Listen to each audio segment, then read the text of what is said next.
सभी को नमस्कार।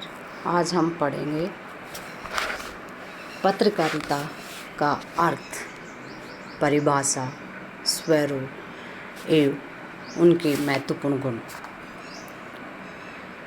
पत्रकारिता का अर्थ हम उसको अंग्रेजी में कहते हैं जर्नलिज्म सबको कहते हैं। और जर्नल से यानी इस शब्द जर्नलिज्म की शब्द की रचना जर्नल से हुई। जर्नल का अर्थ होता है दैनिक विवरण। हिंदी में जर्नल के लिए पत्रिका शब्द का प्रयोग भी किया जाता है, इसे हम मैगजीन भी कहते हैं। पत्रकारिता की परिभाषा। पत्रकारिता की परिभाषा हम डॉक्टर रामचंद्र वर्मा के अनुसार कहते हैं कि मानक हिंदी कोश में पत्रकारिता की परिभाषा देते हुए वो लिखते हैं कि वह विधा है जिसमें पत्रकारों के कार्यों, कर्तव्यों, उद्देश्यों आदि का विवेचन होता है। महात्मा गांधी के अनुसार, क्योंकि महात्मा गांधी के अनुसार उनकी दृष्टि में पत्रकारिता को एक आदर्श समाज की स्थापना करने और सामाजिक बुराइयों से दूर रहने का कार्य बताया है। उनका मानना है कि पत्रकारिता का एक उद्देश्य जनता की इच्छाओं, विचारों को समझना और उन्हें व्यक्त करना, दूसरे उद्देश्य में जनता की वांछनीय भावनाओं को जागृत करना ही, और तीसरा उद्देश्य सार्वजनिक दोषों का निर्भयतापूर्वक प्रकट करना होता है।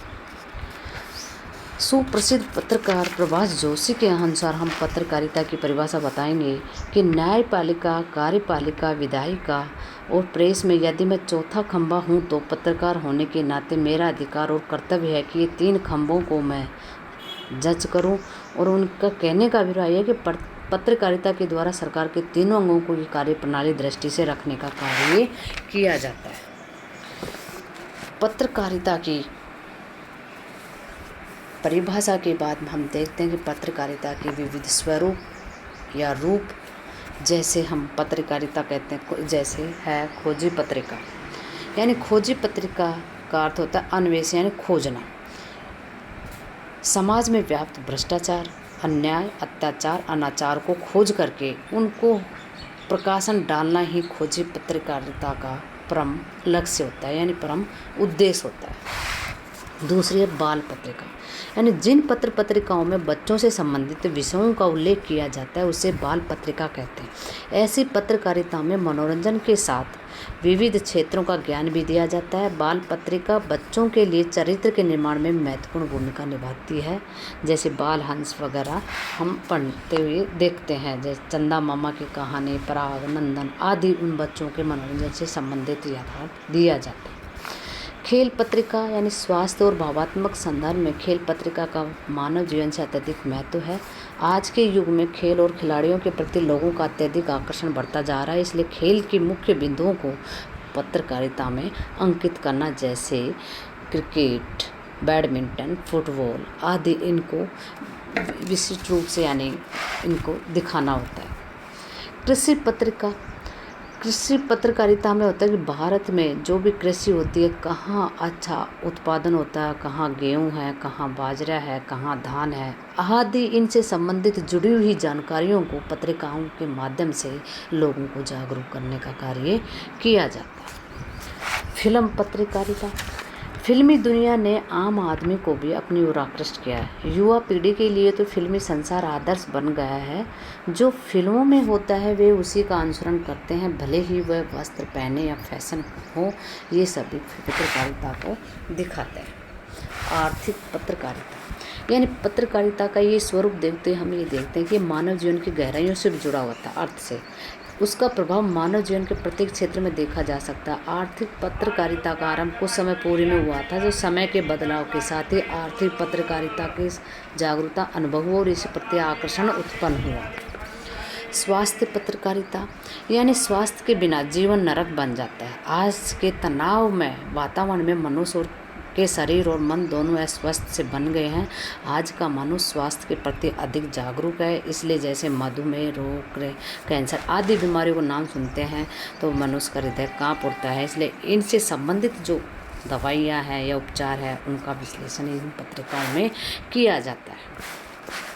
हम देखेंगे पत्रकारिता का क्या गुण है, क्यों ये पत्रकारिता हम इसका कार्य कर रहे हैं।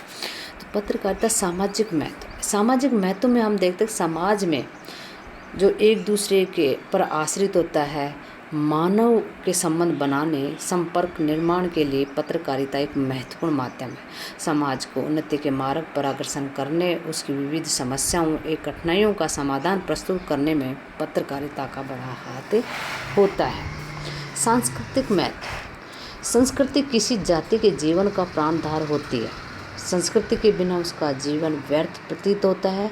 संस्कृति सदा अग्रमुखी होती है, प्रतिगामी नहीं। इसलिए सांस्कृतिक पक्ष को उजागर करने और समाज में उसके प्रति लगाव उत्पन्न करने का कार्य समाचार पत्र पत्रिकाओं में ही होता है। शैक्षणिक महत्व। शिक्षा एवं भाषा के बिना कोई भी समाज गूंगा माना जाता है। शिक्षा जगत में समय के अनुसार बदलाव आना अनिवार्य है। जब शिक्षा समय के अनुसार पिछड़ जाती है तो समाज में गंभीर समस्याएं उत्पन्न हो जाती हैं और उन शिक्षा के स्तर को ऊंचा उठाने के लिए शिक्षा को काम से जोड़ने संबंधी अनेक लेख समाचार पत्रों में देना होता है। राष्ट्रीय महत्व। पत्रकारिता का राष्ट्रीय महत्व इतना अधिक है कि इसे लोकतंत्र का 5वां स्तंभ भी माना जाता है। लोकतंत्र में जनता के अधिकारों की सुरक्षा का कार्य पत्रकारिता बखूबी से करती चली आ रही है। जनमत को जागृत करने एवं प्रभावित करने का काम पत्रकारिता के माध्यम से किया जाता है। इसलिए जैसे स्वदेश और स्वभाषा का गौरव कितना होता है, ये दासता के युग में स्वतंत्र और समर्थन के पोषण के लिए निकाली गई पत्र पत्रिकाओं और उनके अदम्य साहस के लिए भी होता है। अंतर्राष्ट्रीय महत्व। विज्ञान के विकास में आज संपूर्ण विश्व को बहुत छोटा गांव बनाकर रख दिया है। यही कारण है कि आज विभिन्न देशों की अनेक समस्याएं साझी हो गई हैं। देशों के एक दूसरे के साथ व्यापारिक समझौते हो रहे हैं, एक दूसरे का आर्थिक सहयोग किया जा रहा है। आज समाचार पत्र पत्रिकाएं आकाशवाणी की ही नहीं, टीवी की भी संचार गति को तेज करने में अत्यधिक कारगर प्रमाणित सिद्ध होती है। अब हम ये देखें पत्रकारिता का ये तो गुण और महत्व स्वरूप से हम बात कर चुके हैं। अब हम देखते हैं कि पत्रकारिता के लेखन के रूप में। तो पत्रकारिता का लेखन हम 3 प्रकार से माने जाते हैं जो लिखने में कार्य होते हैं। 3 प्रकार के पत्रकार इसमें शामिल होते हैं। जैसे पूर्णकालिक पत्रकार, वो पत्रकार आते हैं जो नियमित रूप से कर्मचारी होते हैं और उनका वेतन भी निर्धारित होता है, वो होता है पूर्णकालिक। अंशकालिक यानी किसी भी समाचार संगठन द्वारा निश्चित किए गए मानदेय के आधार पर जो कार्य करते हैं वो अंशकालीन पत्रकार होते हैं। फ्रीलांसर पत्रकार वो पत्रकार होते हैं जो हर समाचार का, हर कस्बे का अलग अलग मानदेय होता है, उसके आधार पर वो कार्य करते हैं। अब ये पत्रकार तो हो गया। पत्रकार में हम ये देखते हैं कि समाचार पत्र का भी महत्वपूर्ण स्थान होता है। समाचार के लिए हम ये देखते हैं कि इसको कैसे तो लिखते हैं और कैसे इनका हम चित्रण करते हैं। तो ये समाचार जैसे कि एक उल्टा त्रिमुखी पैराग्राफ होता है जिसमें ऊपर लिखा जाता है मुखड़ा, बीच में बॉडी, नीचे समापन। इसका अर्थ ये हुआ कि हम समाचार को जब लिखते हैं तो उसके मुखड़े में 4 बातें लिखना अनिवार्य होती हैं। जैसे 6 ककारों में समाचार का चित्रण किया जाता है तो 4 ककार तो इसमें आ जाते हैं, क्या, कौन, कब और कहाँ। इस प्रकार